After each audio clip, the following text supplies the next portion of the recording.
To je novi RockShox ZEP Ultimate in tole je novi RockShox Super Deluxe Ultimate. Oba sta ultimativna in potrudil se bom, da ultimativno predstavim to ultimativno vzmetenje.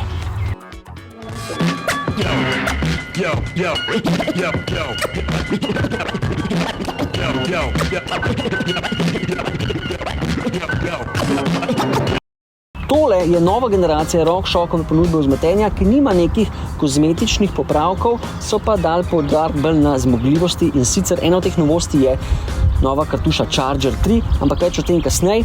Bom pa rekel, da novi ZEP Ultimate je navzven dosti podoben predhodniku, razlikuje pa se po parih detajlih in eden od teh detajlov sta te dva gumba na vsaki strani noge, ki razbremenita tlak, ki se nabere v vilci, podoben kot pri Foxu. In pa na vrhu krone boste zdaj naredili dva gumba za high speed pa low speed compression, ki se nahajata na vrhu kartuše Charger 3. Kje je torej ta novost in čar te nove vilce? V notranjosti. Tam pa so 4 stvari, ki jih bomo pa zdaj pogledali.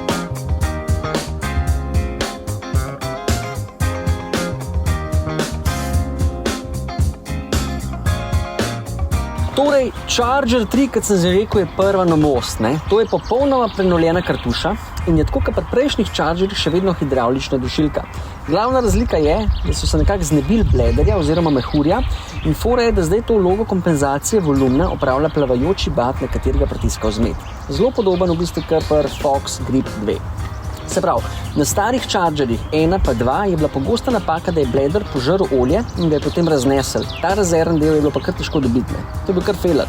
Tukaj so pa naredili en bypass v zgornjem delu hoda plavajočega bata, ki pa almen spusti višek olja. Druga od ključnih točk v razvoju te vilce je bila pa zagotovitev, da se low speed compression pa high speed compression, da sta neodvisni drug od drugega. Se pravi, to pomeni, da če nastavljaš low speed compression, da ne boš s tem vplival na nastavitev high speed compression.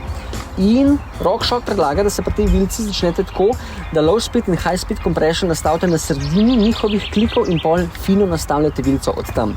Na voljo je valjda 5 klikov za high speed compression in 5 klikov za low speed compression. Tretja stvar tele krasne vilce pa je preoblikovana zračna vzmet Debon Air Plus, ki ima uglašen pozitiven in negativen volumen zraka, na dnu pa so dodani še majhni blažilniki za elastomera, ki jih pri RockShoxu imenujejo buttercups.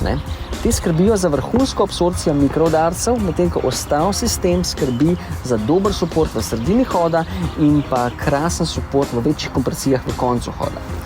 Četrta in zadnja stvar pa predstavljajo prenovljene puše v notranjosti nog. Spodnja puša je za 53% daljša kot pri prejšnjih modelih, kar dodatno zmanjša trenje in skrbi za nemoteno delovanje. Tale vilca obeta, gremo pa zdaj še na zadnji amortizer. Naslednja na vrsti pa je tale mala stvar, ki sliši na ime RockShox Super Deluxe Ultimate. Tako kot vilca je tudi zadnji amortizer doživel precejšnjo prenovo. Na vrh seznama je novi blažilnik RC2T, ki ga najdete v Ultimate verziji tako na zračnem kot na coil amortizerju. Coil amortizer valjda veste kva je, to je amortizer na vzmet.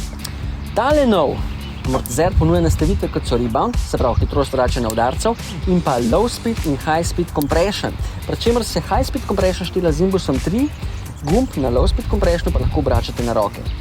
Oznaka T pomeni threshold in predstavlja dizajn, ki omogoča, da high speed in low speed compression ne vplivata ena na drugo. Tako kot high speed na vilcah, tako tudi low speed compression kot high speed compression na blažilniku RC2T ponujata 5 klikov nastavitev, kar vam daje 2 več ali pa 2 manj od njihove osnovne nastavitve.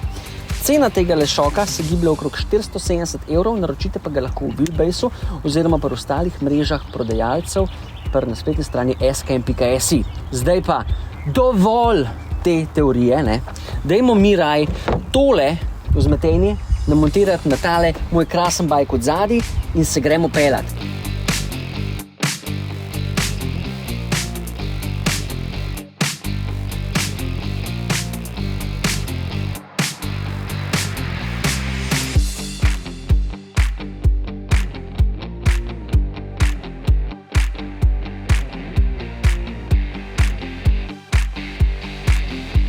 In to je to, drage dame in gospodje. Jaz mislim, da zgleda kar hudo, valjda pa nas vse zanima, kako se bo to obneslo na trailu, tako da nimamo druge izbire, kot da gremo v gozd.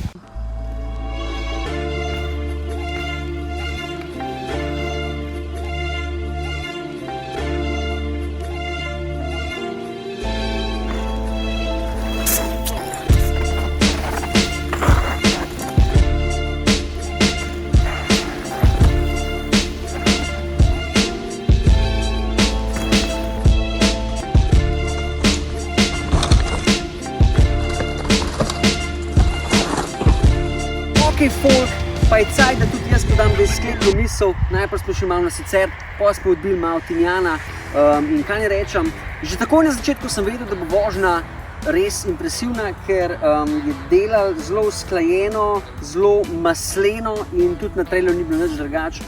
Charger 3 pa te buttercupsi so za moje pojme game changer in to prihaja iz ust Fox fana, kako te drži v sredini hoda gor je neverjetno.